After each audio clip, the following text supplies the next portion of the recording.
Bienvenidos a este canal. Este video es la continuación de uno anterior que hicimos mostrando cómo podíamos hallar el exponente de un número primo, de un factor primo, en el factorial de un número, pero sin tener que aplicar el método práctico que normalmente enseñan en las academias, en los colegios.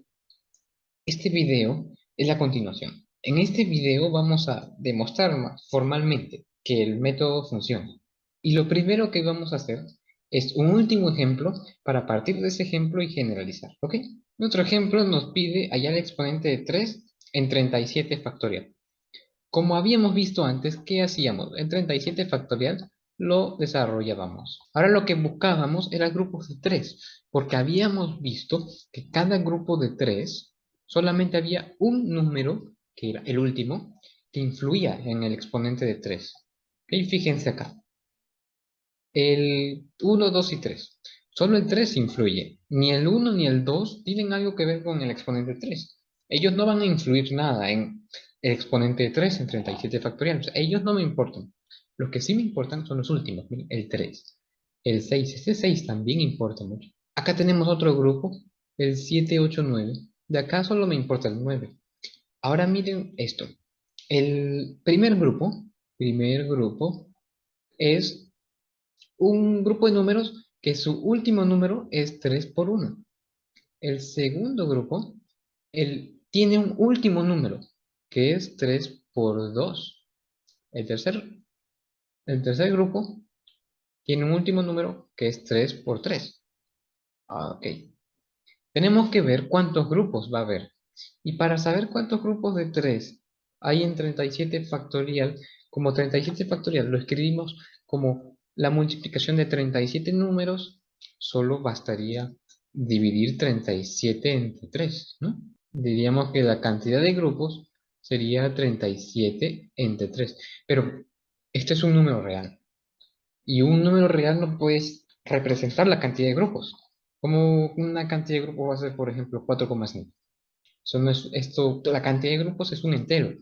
Esto no puede representarlo. Así que por eso vamos a aplicarle a este número la función matemática máximo entero. Esta función significa, hállame el máximo número entero que es menor o igual al número que esté adentro. En pocas palabras, para ser práctico, lo que hace esta función, si lo que está dentro es un positivo, lo que hace simplemente es quitarle la coma decimal y solamente pone la parte entera y ya está. El 37 factorial lo vamos a seguir escribiendo de otra manera. El 1, el 2, el 4, el 5, el 7 y el 8 no importan. Todo ese conjunto de números lo vamos a escribir como algo que no me importa, porque no va a afectar. Y después, ¿qué va a haber? Va a haber un 3 por 1, un 3 por 2, un 3 por 3 y eso. Pero, ¿ya cuántos grupos tenemos? Mira, ¿cuál es la división entera? ¿Cuál es el máximo entero de 37 entre 3? 37 entre 3 es un 12, algo. Máximo entero, simplemente 12. O sea, hay 12 grupos. Hay 12 grupos de 3. Y el grupo 12. El grupo 12, ¿cuál va a ser su último número? Bien, primer grupo 3 por 1, segundo grupo 3 por 2. Obviamente el grupo 12 va a tener un último número que va a ser 3 por 12. Acá lo escribí, por eso puse el 36 realmente. ¿Sí? Ese 37 factorial lo podemos escribir como, ¿cuántos 3 hay acá? Miren, acá hay números escritos, 1, 2, 3, hasta el 12. Y cada uno de esos está acompañado de un 3. O sea, hay 12 3 que están multiplicados. Que tenemos un 3 a la 2. ¿Y qué nos queda? El 1, el 2, el 3, el 12. ¿Y eso qué es? Si están multiplicados, eso es 12 factorial. Entonces, ¿qué estamos hallando con esto? Estamos hallando que el exponente de 3 en 37 factorial aparentemente es la cantidad de grupos. Pero aparentemente es simplemente 12. No nos podemos emocionar diciendo que ya es 12, porque aún falta ver el 12 factorial, que nos quedó también. Y hay que ver si el 12 factorial también influye en el exponente de 3. Que de hecho sí va a influir porque, fíjense que 12 factorial es 1 por 2 por 3 por 4. Ya apareció el 3, miren. 3. Ese 3 sí influye. El 6 también va a influir. El 9, el propio 12. O sea, sí o sí, o sea, de hecho que influye. Así que, ¿qué estamos hallando con esto? Que el exponente de 3 en 37 factorial es aparentemente el 12, pero hay que sumarle el exponente de 3 en 12 factorial. ¿Ok? Ahora, vamos a utilizar este ejemplo para generalizarlo. ¿Ok? Para demostrar el método. Vamos a crear una función.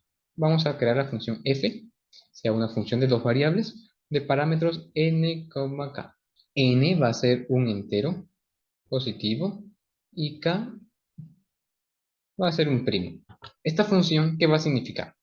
Va a significar, si f de n en k es un x, quiere decir que x es el exponente del factor primo k en n factorial.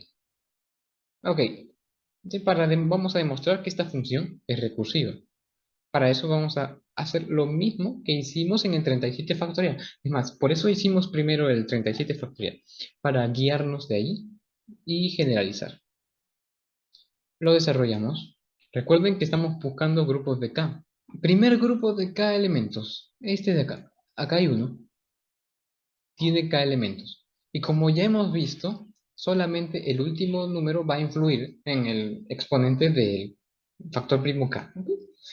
Entonces, esto es un K por 1, que es el primer grupo, y el resto no importa. Acá hay un segundo grupo, y este es el segundo grupo, y el último número es un K por 2. Como ya hemos visto acá, fíjense, hagan la analogía con el anterior. El último número del primer grupo es 3 por 1.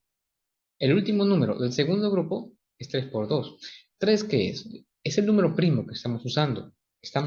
Queremos hallar su exponente en el otro número. Acá este 3 es el caso particular de un K. Fíjense, K está generalizando al 3 y N está generalizando al 37 factorial. ¿Ok? Entonces, ya, seguimos. Ahora necesitamos saber cuántos grupos hay. Para eso le vamos a llamar A la cantidad de grupos, ¿ok? Y la cantidad de grupos, como habíamos visto anteriormente, ¿qué sería? Sería la división entera de n entre k. ¿Ok? Cada grupo tiene k elementos y en total hay n elementos escritos en papel. La cantidad va a ser n entre k. Pero eso puede ser un real, o sea, no podemos simplemente decir n entre k. Eso puede ser un real. Puede ser un 3,871.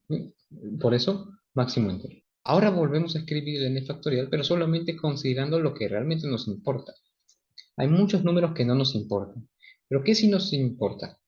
El k por 1, el k por 2, así. A ver, acá va a haber a grupos. Supongamos que este es el grupo número A, o sea, el último. ¿Cuál va a ser el último elemento? K por A, ¿no? Desde acá el último grupo era el número 12 y el último número era 3 por 2. Acá igual. Ok, n factorial es igual a un montón de números por k a la... ¿Cuántos k hay?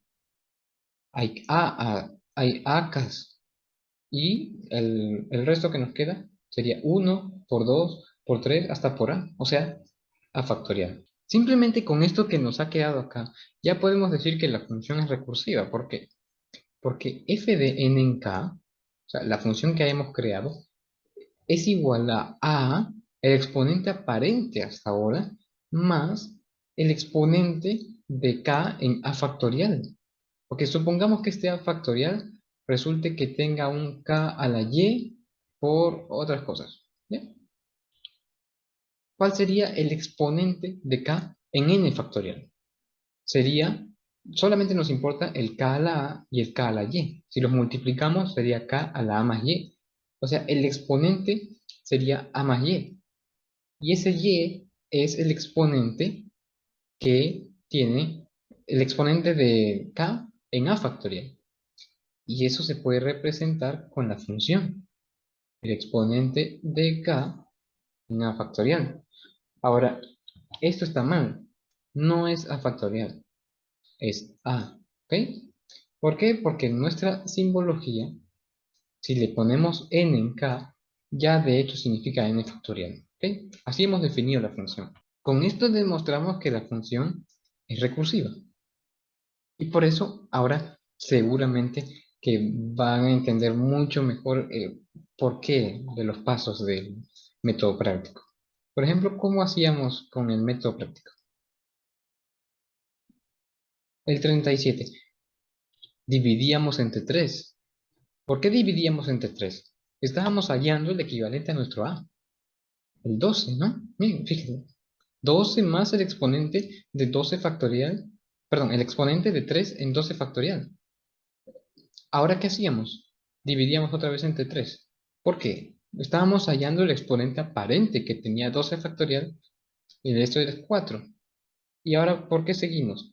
Ahora estamos hallando el exponente aparente que va a tener 4 factorial. Y así, y acá paramos. ¿Por qué paramos? Porque 1 entre 3 es un 0, algo. ¿Ok? ¿Qué quiere decir eso? Vamos a escribirlo así. ¿Qué pasa si le aplicamos la función a 1,3? Esta función significa haya el exponente que tendrá 3 en el número 1 factorial. Pero eso va a ser 0. De hecho que 1 no es divisible entre 3. ¿Sí? Entonces, ¿cuándo paramos?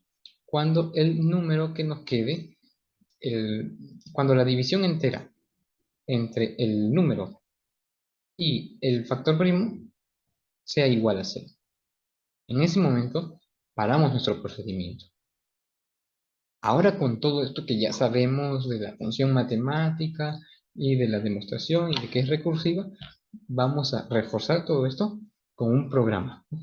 Vamos a hacer un programa en computación en C++ para verificar todo esto y vamos, de paso ya tenemos un programa que este procedimiento mecánico lo hace por nosotros. Así que vamos hacia allá. Ok, vamos a empezar, como siempre, por facilidad, una librería que nos permita acceder a todas sin tener que declararlas. Nuestro programa principal. Vamos a mostrar al usuario. Le vamos a decir ingrese y un número primo. ¿Ok? Vamos a guardar el entero. Lo vamos a guardar en una variable n y el número primo en una variable p. ¿Ok? Ahora lo que vamos a hacer es, nosotros vamos a tener nuestra función. Así como antes teníamos f, acá también. Para que se note más, le vamos a llamar a la función exponente en factorial. ¿Sí? Y la vamos a llamar con los parámetros n y p. ¿Qué significa eso? Significa, quiero que me retornes el exponente del factor primo p en n factorial. Recuerden la terminología, no es necesario mandarle n factorial, simplemente n. Él lo va a tomar como n factorial. Así la hemos creado. Ahora vamos a tener la función, el exponente n factorial. Esta función tiene de parámetros dos números enteros. Un número entero y el otro que es el factor primo. En nuestro procedimiento había una constante que utilizábamos bastante, que era a, ¿no? Y a le habíamos llamado la división entera entre el número y ese factor primo. Ese a nos era muy útil para calcular todo lo que necesitábamos. Ahora, acá no hay que poner división entera, porque a, como es un entero, esto es un real, ¿ok? Esto es real. Pero al ser a entero, se, se convierte en entero. Así que realmente solamente devora las comas decimales y solamente queda la división entera. Ahora, cuando llamamos a esta función tiene dos casos realmente. Cuando este a es 0 y otro caso cualquiera. ¿Sí? ¿Por qué este a es 0? ¿Recuerdan el ejemplo del 37 y el 3? Parábamos de dividir cuando llegábamos a un punto en que la división entera era 0. Ahí parábamos ya. Ahora, por ejemplo, ¿Qué pasa si a es 0? ¿Cuál va a ser el valor de la función? Sería 0.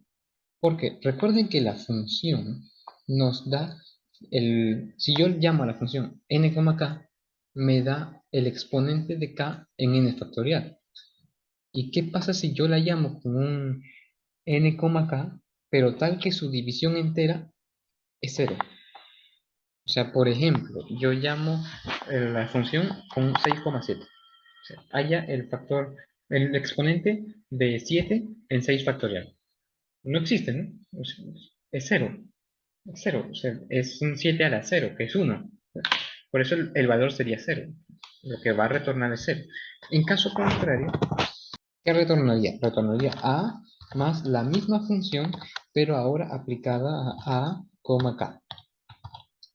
¿Esto qué significa? Si yo le aplico la función a un n,k, la función también se puede escribir como a, o sea, la división entera, la cantidad de grupos, como habíamos visto antes, más el exponente de k en a factorial. Por eso ya está nuestra función. Ahora, si queremos que ver el resultado, vamos a tener que darle que imprima por pantalla. Vamos a ver. Falta declarar la variable MP, ¿no? Son variables que estamos usando, hay que declararlas. Ah, ok. Acá, acá, acá. Oh, perdón, que me equivoqué. O sea, no va acá, va. Por ejemplo, si llamamos la función 37,3, como el ejemplo anterior, para que hagan analogía, ¿a cuánto valdría? 12, ¿no? Entonces, la función f de 37,3, como habíamos visto antes, sería 12, 12, que es a más el exponente que tenga el factor primo, que es el parámetro, uno de los parámetros, en a factorial, o sea, en 12 factorial. ¿Ok? Ya, ahora sí. Bueno, ahora, a ver, compilamos. Listo. Ahora sí, a ver, ingreso un entero y un número primo. Vamos a hacer el caso anterior, el que teníamos antes. Vamos a averiguar cuál es el exponente de 3 en 37 factorial. Y el resultado es 17. 17, comprueben con el método práctico o con descomponerlo en bloquecitos. Sale 17. Está bien el resultado. Ahora vamos a ver, por ejemplo, qué pasa si queremos. Para otro ejemplo, vamos a hallar el exponente de 2 en 23 factorial. ¿Bien? 19. ¿Y es correcto? Eso es correcto. Este código, o sea, este método del exponente del factor primo es muy útil, por ejemplo, para hallar ceros. Por ejemplo, si yo quiero saber en cuántos ceros va a terminar 67 factorial, por ejemplo. Yo podría decir, estoy buscando el exponente de 10. Así, no, eso no está bien, ¿ok? Porque estoy eliminando soluciones. Lo correcto sería ver primero de los factores primos. Factor primos de 10 son 5 y 2. Así que primero lo evalúo con 5 y luego con 2. Por ejemplo, con 5 sale 15, ¿ok? Eso quiere decir que 67 factorial es un 2 a la 64 por un 3 a la 15. Ese 2 a la 64 se puede poner como 2 a la 15 por 2 a la 49. Y con ese 2 a la 15 se junta con el 5 a la 15 y me forman un 10 a la 15. O sea, el resultado es que me forma un algo por 10 a la 15. O sea, 67 factorial termina en 15 ceros. Ahora, para que vean, no es necesario hallar el del 2, ¿sí? Porque solamente bastaba con el de 5 realmente. Porque el exponente de 5 en 67 factorial va a ser menor que el de 2. Es lógico que sea menor. Y si otra forma de verlo es con los grupos. O sea, va a haber menos grupos, obviamente, si yo formo grupos de 5 elementos, va a haber menos que si yo formara solo de 2. Así que nos da 15, por lo tanto terminaría en 15 ceros. Hasta aquí por el video de hoy. Espero mucho que les haya gustado el video. Si les ha gustado el video, por favor, denle like, suscríbanse al canal, compártanlo con sus amigos y hasta un siguiente video.